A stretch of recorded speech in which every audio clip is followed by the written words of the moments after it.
Are you ready for the future? Learn about it with Dr. Jim Hudgins, coming up next on Carolina People.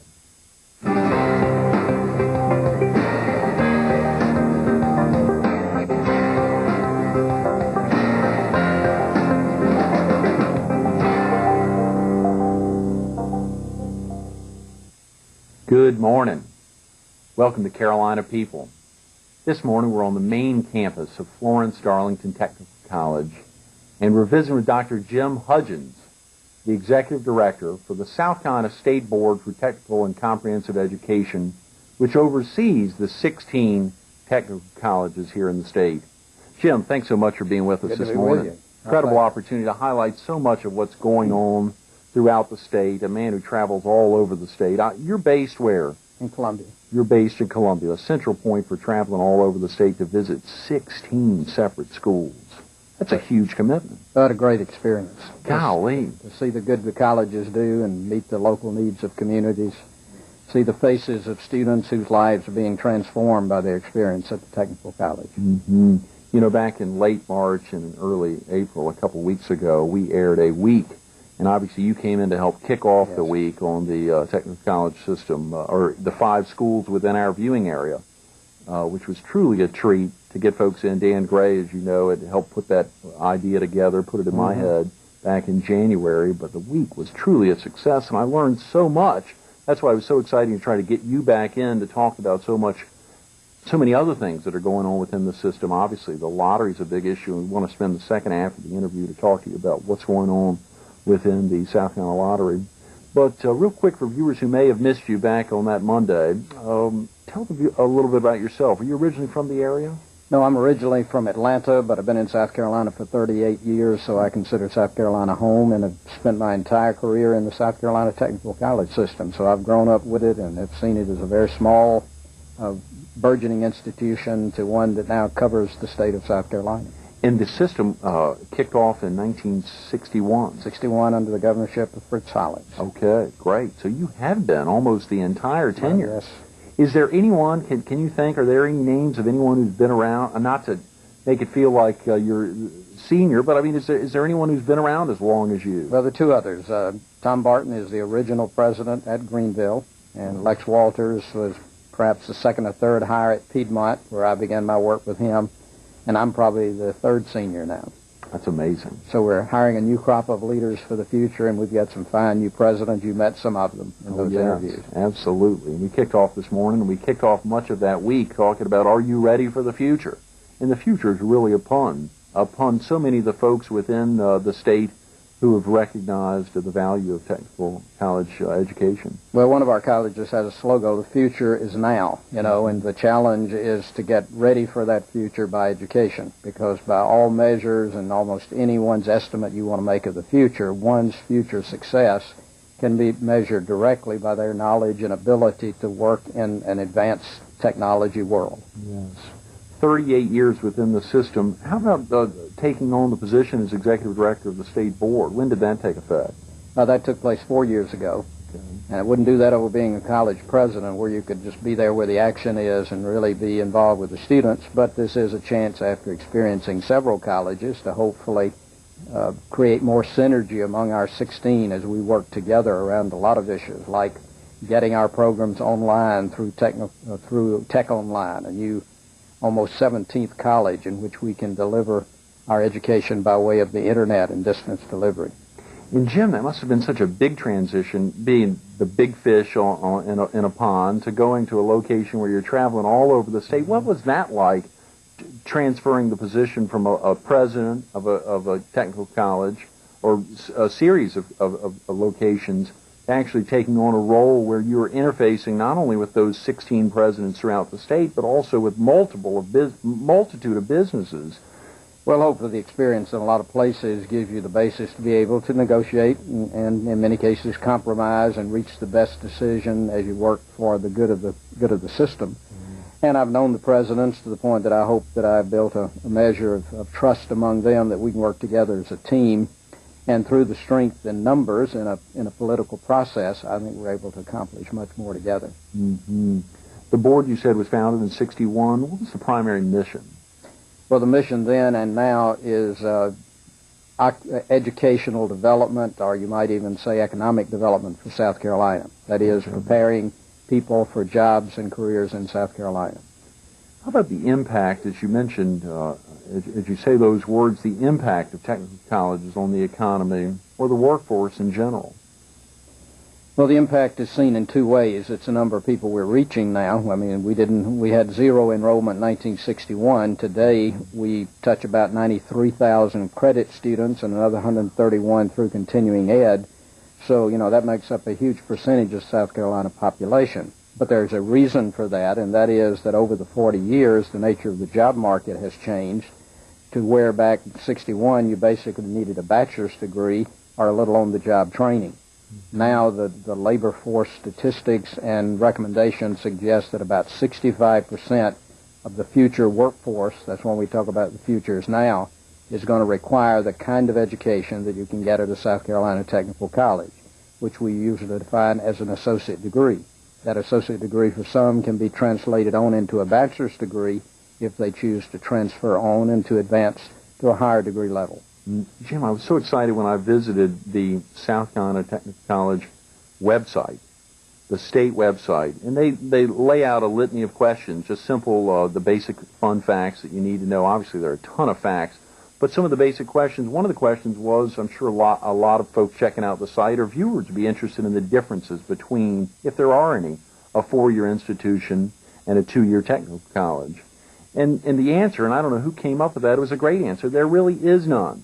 The accreditation levels are the same. All the efforts that you have to go through, the mechanisms that are in place for a 4-year institution are almost identical. Is that a statement that you would take to the bank? I mean, is that something that all folks need to recognize? Well, I think that's a reasonably fair assessment. I would want to describe it as education today is a continuum from K through 20. And it's sort of like an interstate highway that you exit at different points and get back on that highway. Mm-hmm. And today, based on a person's economic ability, their ability to learn, their interest, where they are in their work life, everybody can't go and live in residence at a 4-year institution. Mm-hmm. Either it's not convenient, they can't afford it, or they may not be academically ready for that kind of rigor, but they may be quite successful in a smaller, career-oriented institution. But the fact that institution is accredited by the same accrediting body and that those credits, when they are ready to transfer them, are transferable is a great asset and a great economic benefit to the South Carolina citizen and to the legislature. Absolutely. And to businesses. Can we talk about the Center for Accelerated Technology Training? A lot of viewers may not be familiar with it. Please share with us.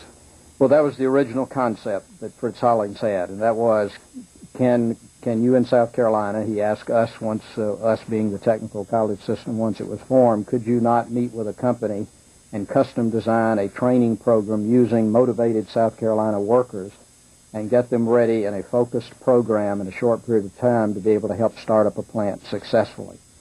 We did that for the first plant up in the Tri-County area, and we've been doing it now for 2000 since then, including great companies like Roche Carolina here in Florence, or the BMW company up in the Spartanburg area where we trained 4,000. And these are the higher skill jobs, and we've done it for 100 low skill to mid skill to high skill jobs over that 40 years. Over a period of time, we recognized that those skill levels were increasing. So special schools kind of has a limited concept. Some people associated it with maybe disability education. Mm-hmm. So we tried to come up with a name that reflects the nature of the workforce today and the skill level. So a center, meaning that it goes to wherever the business is in South Carolina. It's focused technology training. And so the Center for Accelerated Technology Training is the futures version of the original special schools and what we've gained an international reputation for doing well. That's fantastic to be able to think that original mission, that original thought back in 61, to be able to take that, and the nature of technical college system in general is that responsiveness, that ability to change based off a need in the community. The fact that mission has stayed the same, but the changes have been gigantic. Mm-hmm. They have been absolutely gigantic. Yeah. Rapid response to need is one of our chief characteristics. Right. That's easily how we could have kicked off that week when we were out back here at Florence, Arlington Tech. What do you see as the highest priorities for technical education in South Carolina? Well, I think access is critically important. We've got to find a way to keep the door open, and so the critical economic crisis in South Carolina is one issue, and therefore not driving tuition up beyond what a student can afford. The second, paralleling that, is us to remain flexible, not to get to rest on our past laurels that we've done great and begin to believe in ourselves to the point that we think we're successful because of what we did in the past. Mm-hmm. We're successful because we listened to the customer, adapted our programs to their needs, so we need to be as responsive in the future as we have been in the past, and if we can do that, I think we'll continue to render great service to the state. When you think about changes going forward, and you think about all the changes that are inherent in the workforce, and surely seeing downturns or upturns or upticks, hopefully the economy will come back full steam ahead in South Carolina. But when you think about changes that you may foresee, obviously there's not a crystal ball here on the campus. We don't have one sitting here, but if you could think of some changes you may foresee for the technical college system throughout the state, are there any primary ones that you could share with the viewers? Well, I think we're going to have to learn to deliver more efficiently, effectively, at less cost, because we don't think the economy will ever give us the privileges of funding as it was in the past. Mm-hmm. And so the application of technology for us would be as much a solution as it is for industry. We see industries producing the same product with fewer people, and one of the ways they're doing that is the application of technology. One of the things we anticipate could be a great asset to us in the future is the ability to deliver education anytime, anywhere by way of the internet and two-way distance delivery by way of video. And we already are experiencing that right here at Florence Darlington. I'd say a third of their students are enrolled through their internet program. I think that will be one of the biggest growth areas of the future. And so that plant employees would not necessarily have to come here. We think we could take our education to them by way of technology. Right, right. Jim, there's a heck of a lot of other questions we'd like to focus on, but I really wanted to spend some time focusing on the impact the South Carolina State Lottery has had on technical college education here in the state. Can we spend a few minutes talking about that? I'd like to do that. We'll take a quick break. We're visiting with Dr. Jim Hudgins, learn some more about the future. Coming up next on Carolina People.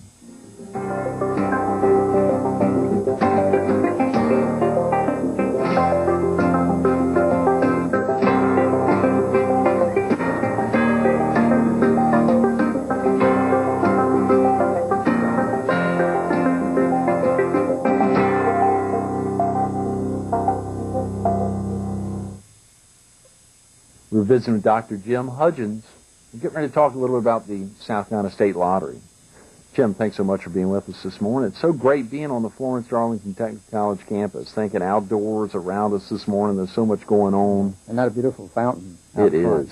It is, truly. Spring. Absolutely. Highway 52. And, you know, we heard, I want to talk about the lottery, but we heard a couple weeks back when we had that week focus, we had Jimmy Williamson on, Dr. Williamson from Williamsburg, and he said there were 3 state tech schools that have a single county, and most schools are focused on multiple counties, Horry, Georgetown, right, Florence, Darlington, Central Carolina. It was exciting to hear that one was as small as Williamsburg County and one's as large as Greenville County. Right. So the big changes, big differences within these 16 schools that you travel around to visit on a regular basis. A lot of uniqueness among them. Mission's the same, but how they deliver depends on the economy, the nature of the people, the workforce. But there's that common mission of access and student success. Mm-hmm. I was excited to see that that Denmark, I think, is a location has folks that actually stay on campus. Yes, it has a historical black college designation, and it is one of 2. The other is the Technical College of the Lowcountry, that were the South Carolina trade schools that started under the Strom-Thurmond administration. Mm-hmm. There was a third one in Columbia at the site of the old Army Air Force base there, but it was integrated in the Midlands Technical College. So there is a little bit of history of vocational education integrated with our system. That's amazing. It's a great history. Let's talk about the South Carolina Lottery. What's its original purpose, Jim?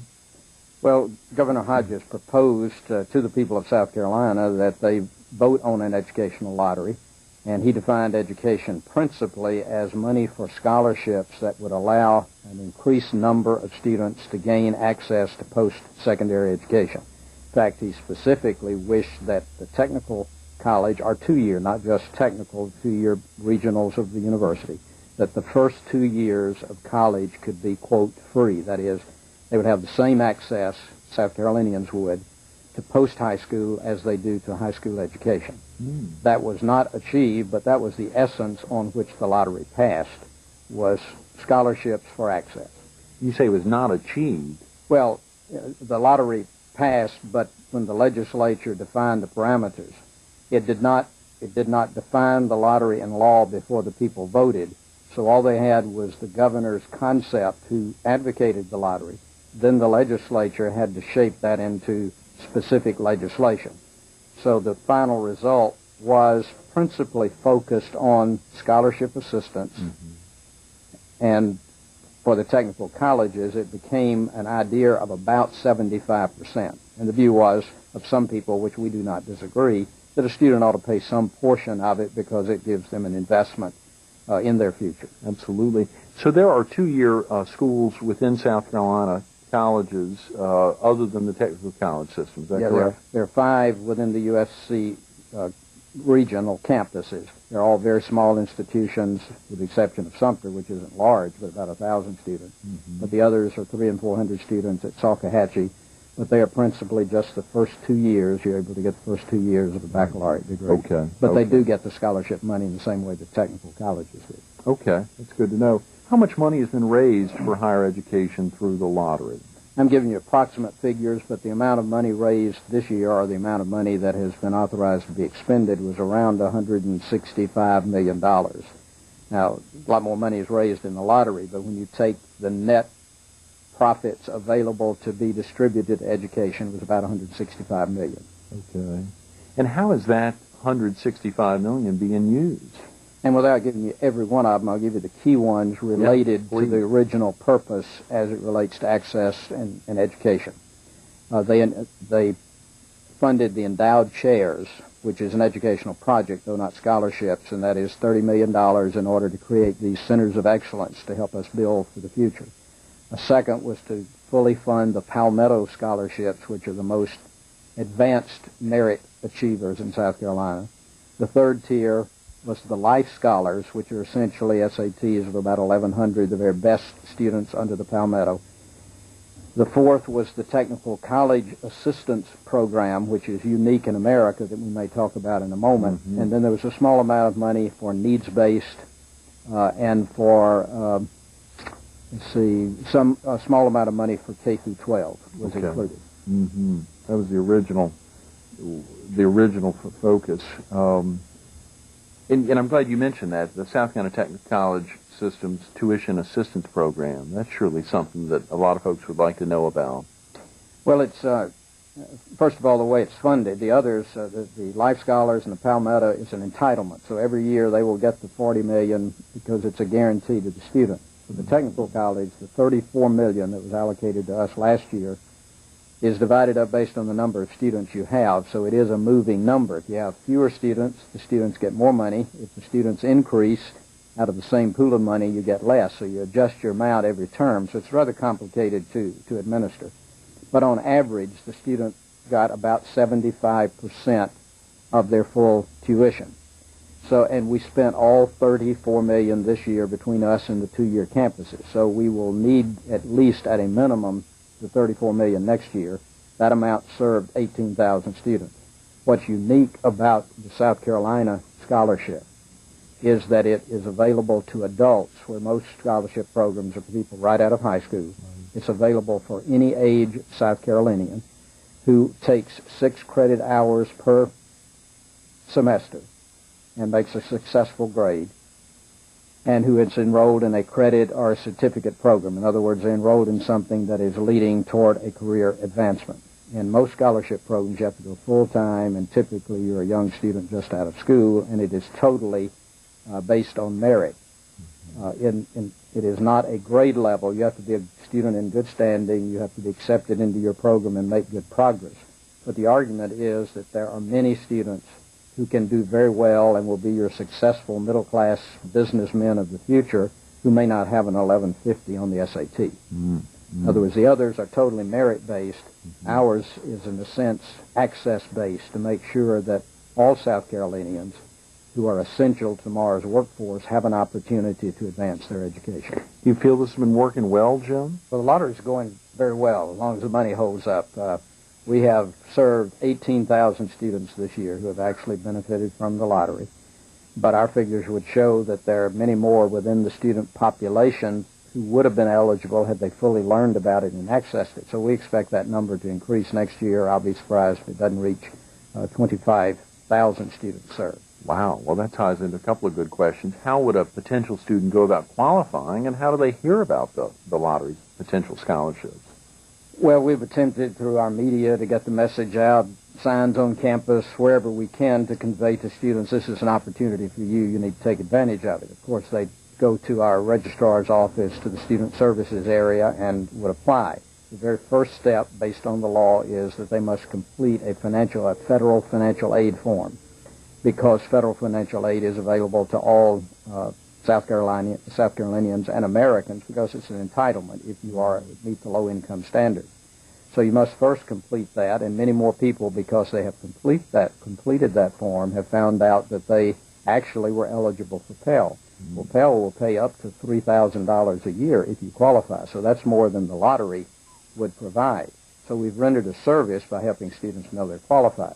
But if you do not qualify, then if you are taking 6 credit hours in an approved program and are in good standing with the college, no matter what your age or what time of day you go, and you make a successful grade in those courses, it is paid for by the lottery and has been paying approximately 75% of your tuition.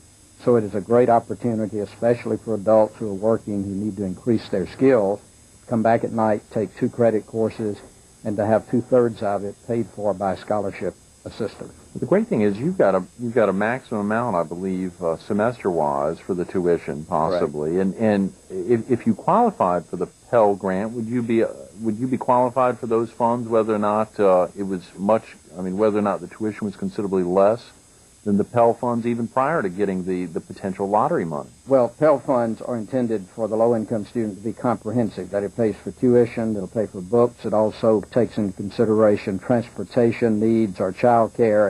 In other words, that applies to senior colleges as well as 2-year. It's a comprehensive support program for low-income people. So for that reason, even if your tuition, in other words, at a senior college, you could get much more because tuition is greater. But they have figured that at a 2-year college, somewhere in the neighborhood of $3,000 if you add transportation, books, and tuition. And our tuition for a year now is approaching $2,000. Jim, what's the future of the tuition assistance program as you see it here in South Carolina? Well, the lottery has done better this year than the first year. In other words, right now the estimates are up $20 million over the previous year. So that's a good sign. There are some lotteries over time that tend to see the revenues decline, but we hope the interest will stay high. But so at the moment, the next year looks good, except for the technical colleges, and for whatever reason, out of the House version of the bill, they recommended $8 million less for the technical colleges than they did the previous year, while giving the same to Life and to Palmetto and endowed chairs. We don't understand the reason for that, because our students, we think, are among the most needy of this, and our workforce certainly needs them. So we're working with our senators now, trying to make our case for why this ought to be at no less than $34 million, and we anticipate if they really want more South Carolinians to access the middle of the job scale, they need to be looking at a greater investment in the technical college assistance program. Well, Jim, this is gigantic. It was at $34 million last year. There's a chance that it could drop to as low as $26 million. But right. There were 18,000 folks served last year, when they could easily jump to as high as 25,000 next year. You got the math, so we need you to be one of our representatives over at the State House. That's a really big deal. It is of concern. If there were viewers, whether they're in the technical college system themselves or have relatives or friends that are involved, what could they do to go about and let folks know how important this is? Well, each person has a House member and a Senate member, and it's out of the House now, so nothing could be done there, but they certainly could if they had the occasion to encounter their senator and they believe that this is valuable to the economy of South Carolina and certainly to their potential student. Right. They could say a word of encouragement. Thanks for what's already been received, but encouragement to invest more in what we think makes a difference in the workforce of South Carolina. Well, we've only got a couple of minutes, Jim, but this is so important. You say it's, for viewers who may not understand how the mechanics work politically, you say it's out of the House, and so really a potential viewer could only focus on their state senator. Can they not go back and ask the House member to somehow bring it back and send it out? How would that work for a viewer? If a viewer, I'm not promoting a run on all House members, but if the question is if they want to convey that information, I hope they would convey to their House member, because this comes up every year, so they will be dealing with it next year. Secondly, it will come back to a compromise, whatever the Senate does. Then always there is a conference committee between the Senate and the House. So there is still a chance to influence how the House thinks about the value of the Technical College Assistance Program. And so potentially the Senate could push for more than the 34, Correct. and they could come back to a compromise close to the 34. Correct. But still it sounds like the Technical College system needs more than the 34 if they're going to have an increase in the population. Unless we will be giving less to each student next year than we did this year, unless there were an increase. Jim, we've got less than a minute. I wanted to ask you, if you weren't currently the executive director for the South Carolina board, what do you think you'd be doing? Well, I'm horns of a dilemma. Three things. Either I would get me a Harley Davidson. I'd love to drive a NASCAR in a bush race, or maybe get me a Ranger with a 200-horse motor on it, and compete in the bass tournament. So I'm on the horns of a dilemma. Listen to that, on the horns of a dilemma. Dr. Jim Hudgins, given the opportunity to share with us a little bit about the South Carolina Lottery, but particularly about the 16 technical colleges within the South Carolina system. We've learned a lot, Jim. Thanks so much for being with us this morning. Good to be with you. Stay tuned to more Carolina People coming up next.